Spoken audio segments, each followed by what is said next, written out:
morning all. Back to me. I'm Ajeng and Niam. so we are here in EED podcast. So today we have the special guest Maili. Maili. Okay, we call it Lily. Yes. Okay. Okay. Hi Lily. Hi. Where are you from? Oh, saya dari Prancis. Oh, I come you from can speak in France. Indonesia. Sedikit. Okay, that sounds good. Maybe you can introduce yourself more than name or years old or anything. Okay. So, umur 24 tahun. I'm 24 years old, and I live in Marseille, in France, in the south of France. I just graduated last year from social work. I'm a social worker, and I decided to come in Indonesia for 4 months doing volunteering. Okay, to comment in volunteering. Okay, I know about your program, your name of your program, and the aims or the aims of your program. Of course. So the program I'm volunteering with is called Dejavato Foundation. So it's a foundation that helps people from all around the world to come discover Indonesia and work in different facilities and work fields such as education, culture and art, protecting the environment. And for me, I decided to join the volunteering program for many reasons. The first one is that I really wanted to travel and to discover South Asia and Indonesia, because I think your country is so beautiful. Oh, yeah. It's a tropical island, so this is the dream of many Europeans and mine. And I wanted to do it through volunteering so I can get to learn about your culture from the inside, from you guys, and from the students I can meet. And I wanted also to develop my skills in a new work, because I'm not a teacher, but here I get to learn about education and to share some things about my culture, learn about yours.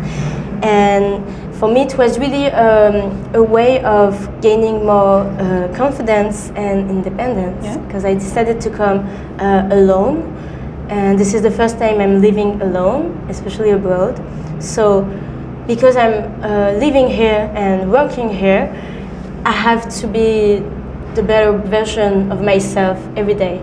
I have to be confident, to know how to learn how to solve problems, and just challenge myself every day with this experience. And this is why I chose volunteering, to come back to France, maybe more grown and. Okay, so after this program, you can go back to France with a lot of experience and tell with your friends, with your parents. That's all the experience, right? Yes. Okay. During your activity, what the interesting activity for yourself? So I have 2 projects in my volunteering, and the first one is here in UMK. Then I will be going in Semarang in Udenos. And in UMK, I had the chance to meet every department. So I got to learn about different subjects. The first one was agriculture, and I got to visit the laboratories, which was really interesting. And the department took me to a coffee factory. That was also really interesting. Go to coffee factory? Yeah, in Moria Mountain. Did you try the coffee? Yes, the Robusta. Okay. It's really good. And I buy some coffee to give as a gift for my family. So that was really interesting. And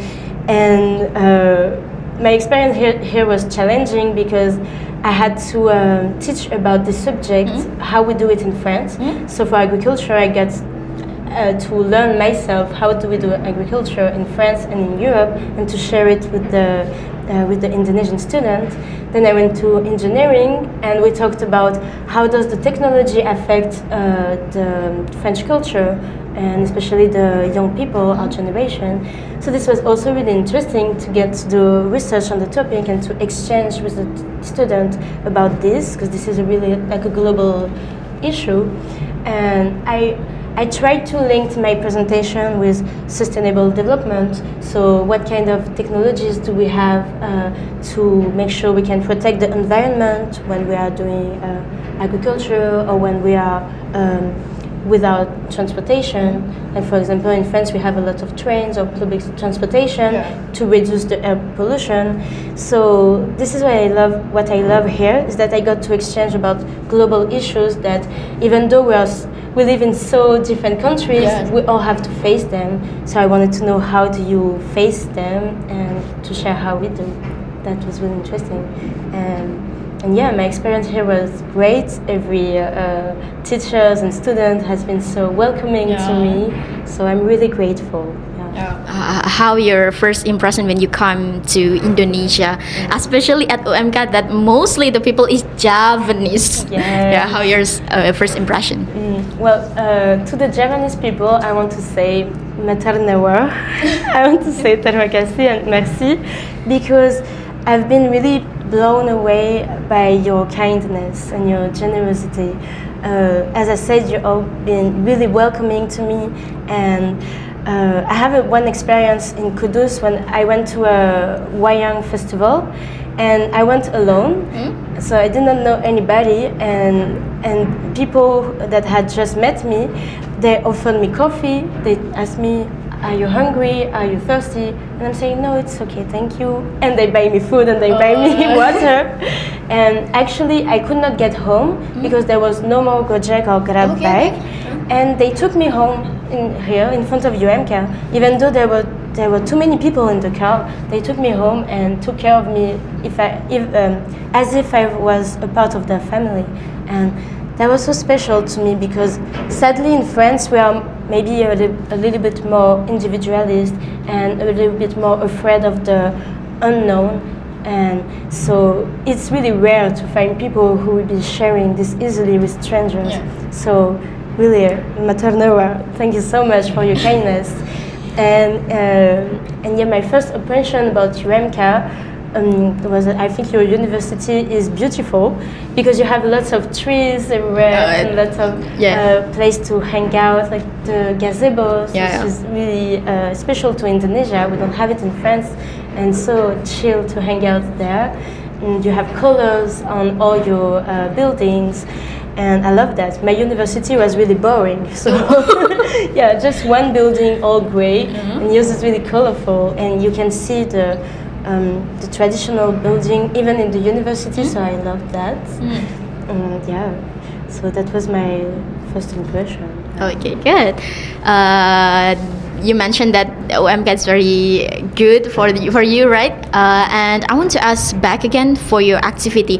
So your activity, your foundation, it's like a fully founded program or anything? Well, in France, you have something that is called the civic service, and it allows people from 18 to 26 years old to do a volunteering project in France or abroad. And to allow these young people to access to this, we get funding from the government. So it's not a lot of money, but it's enough to live in another country. With the Javato Foundation, I have to give some of the money to the foundation to help them do their job, find partnerships, give them some accommodation in between each project. But when I arrived in the university funds for me the boarding house, and they gave me some money for food. Okay. So this is definitely one of the reasons also why I chose volunteering to travel, because it's so less expensive. Because in exchange of my work here, they will give me some accommodation and some food. So even though the Dejabato Foundation, you have to pay some money from your pocket, there are many other foundations where you don't have to pay anything except your plane ticket and maybe sometime your visa. So this is a great way to travel, actually. Okay. That's interesting, yeah. For you guys, if you want to go to travel, you can go abroad with some activity like volunteering, like Lily. It's very valuable and very great. And I want to know your, your experience with the culture. You go abroad to the other country, so it means that you find a new culture, right? It's different with the culture in France and culture in Indonesia. What's your culture shock in culture? I mean, Can Yeah. you explain it? Well, almost everything is different in Indonesia than in France.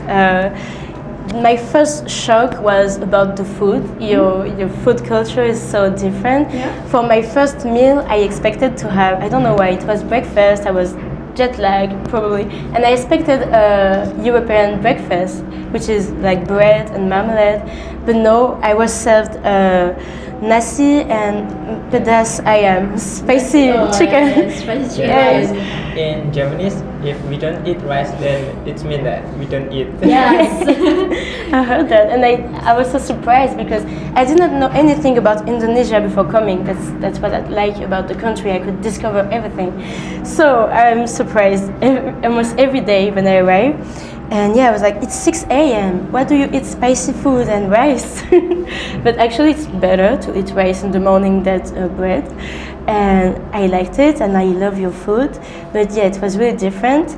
Then my main cultural shock was about the religion, because in France we are a secular country, which means that you can choose freely your religion, but you don't have to choose a religion. If you don't want, you don't have it.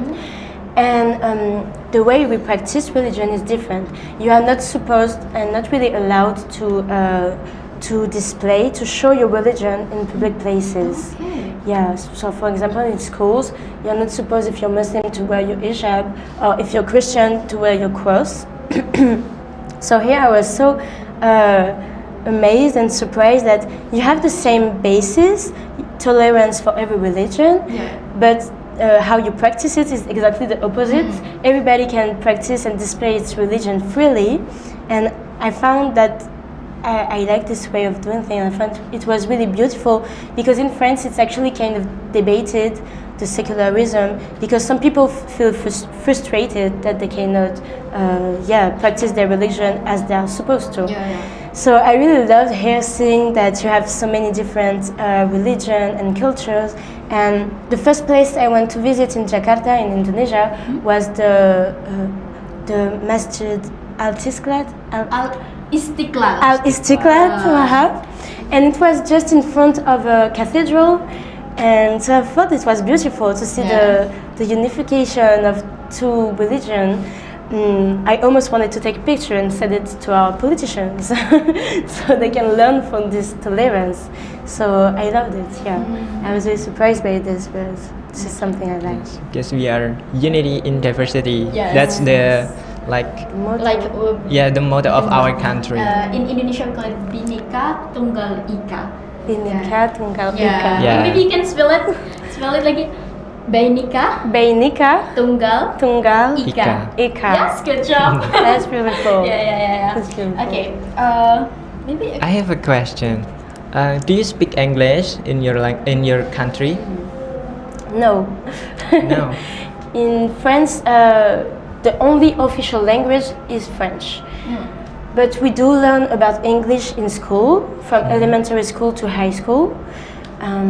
So we have to learn about it. But if we don't have opportunities to practice English outside of school, then we stop practicing. And usually people don't speak English that much. If they don't have a specific interest in the language, we will forget about it. Kind of like in Indonesia, actually. And could you please share your study tips? Tips study to Tips, learn yes. English. My tips is really to be creative with how you learn English. Like, don't just stick to the classes that you have in school, because it can get really boring. Like, we all know this. So how I learned English and how I enjoyed learning about English was through movies, TV shows, music. Like, I was always really curious about what are they saying in the music. So I would like look at translation and then singing the music. So saying it out loud, it helped me with my pronunciation and learning new vocabulary. So yeah, this is really something I encourage people who want to learn more English to do. Just watch your favorite movies or dramas with English subtitles, because you already know what they are talking about. You can really see the words and learn about English in a fun way, right? Because it doesn't feel like learning. It doesn't feel like work. and then just like don't be afraid to practice and engage with native speakers or just foreigners. It's okay if your grammar is not perfect. It's just by talking that you will learn, and by listening that you will learn. So don't be shy, like really don't be shy, because if you keep your mouth shut, you can never learn. And English is so important nowadays that Practice. and it's actually not that, it's not the most difficult language. Like we are easy that the most spoken language is not Chinese. Yeah. So yeah, this Okay, is some of my tips. I want to ask, okay, have you ever lost motivation to study English? Because yeah, I do. I feel this feeling like, oh, I'm tired to speak English. I'm tired to learn English. Yeah. And have you ever? Yeah, actually, fun fact. I don't know if it's a fun fact, but because I learned English really young through TV shows. English was the subject I was the most successful in school. So when I finished high school, I didn't know what I wanted to do with my life, and I thought, okay, I'm going to go in a English major in university because this is the only thing I know to do. Okay. But I actually lost my motivation in learning English during the studies because it was like so academic, and I did not really see the purpose of me, like what job am I going to do with English. So it did not motivate me anymore. So it was not fun anymore. It was too much about learning and successing in exams. Okay. So I lost interest, and actually my English became worse during my studies of English because I was not interested anymore. And so yeah, that was the time. But it's like it's okay to feel lost motivation, and after that you can wake up again and try to motivate yourself again to study English, right? Okay. I want to ask: is it your first time to go abroad in Indonesia? In Indonesia, yes. Okay, It's my so first time. you speak English, and Indonesian people also speak English, but it's not like the second language. It's like English as a foreign language for us, French people and also Indonesian people. So my question is, I wonder, have you ever feel the language barrier or difficult to communication with people in Indonesia, even it's communication using in English? Yes, I have. Okay. yes. Because I had this representation that everybody can speak English and it's going to be easy, but actually no, it really depends on the people, which is normal. So it's just a stupid representation. And so I did had some trouble, and sometimes I speak with some people only using Google Translate. Like, a lot of the time we use Google Translate, and we speak for like sometimes an hour like this, so it works. Let's not be shy to talk, even though we don't know some things.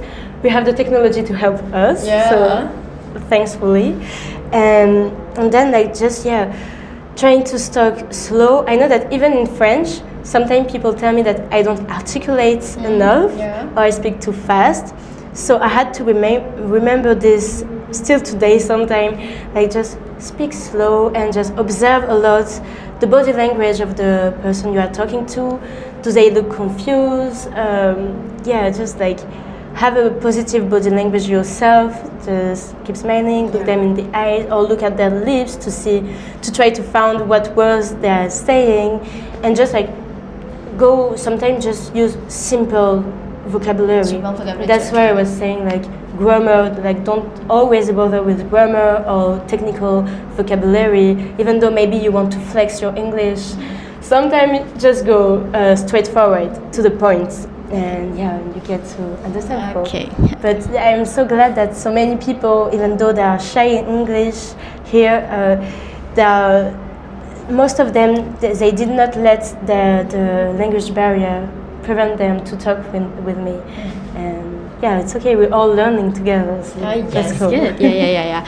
I wonder, are you surprisingly when you see that most of people in UMK speak in Japanese, like with The Japanese accent. How surprising with that? Yes, because before coming to Indonesia, I did not know that you had so many languages. Yeah. So I was so surprised that like every island, no, even in one island you can have different language. And I'm like, oh my god! And so I'm trying to learn Bahasa Indonesia, right? And sometime I would be hanging out with some friends and they are speaking their language, and I'm like really focusing on trying to find some words that I might know. And at one point I'm like, I don't recognize anything. What language are you talking? I'm like, we're talking Japanese. Oh, I will never learn. It's so difficult. And especially because this language, both Bahasa and Japanese, are so different from everything I've heard before. It's complicated for me, but I hang tight. I use Duolingo. I watch YouTube video. I try to join some Bahasa class. So yeah, try to. Are you joining to Bahasa class? Yeah, only one time because I was not available the other times. But yeah, I did join one Bahasa class and I learned Some words, some. Is it difficult? Punduk. Bunda. Punduk. I learned about the body. Okay. Kepala. What? Kepala, pundak. Okay, good. Yeah. Okay. Can you mention one word that you remember in Bahasa? In Bahasa. Huh?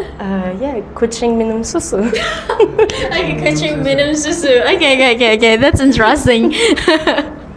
Okay. I want to ask again. What the big challenge when you study English? The big challenge for you, for yourself, especially. Well, the big challenge is to have a lot of vocabulary and yet sometimes to have the right pronunciation.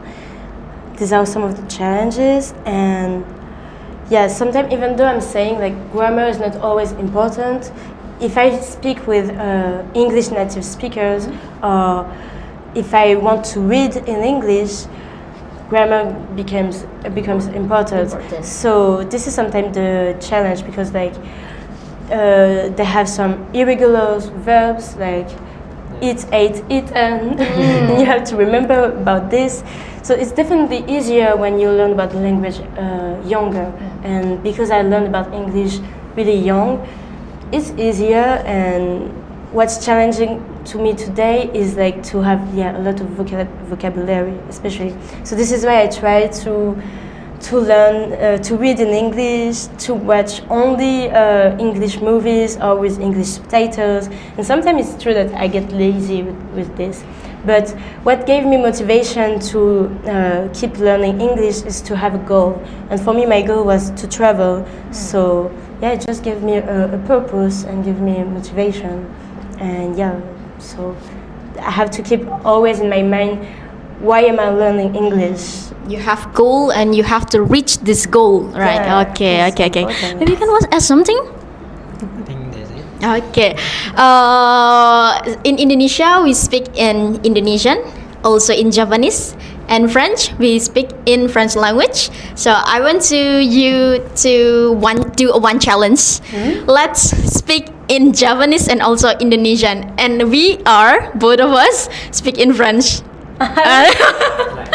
Yeah. We exchange our language. Okay. Are you ready? I'm ready. Okay. In Indonesia, we call it "Aku cinta kamu." It means I love you. You can try it. Aku cinta kamu. Okay, good. Okay. But in Japanese, we call it "Aku." I've already teach you. Let's see if I remember. Okay. Aku sedang kue. Senang. Senang. Yeah. Kue. Aku senang kue. Okay, guys, really like you. But how about in French? So in French is je t'aime. Je Je.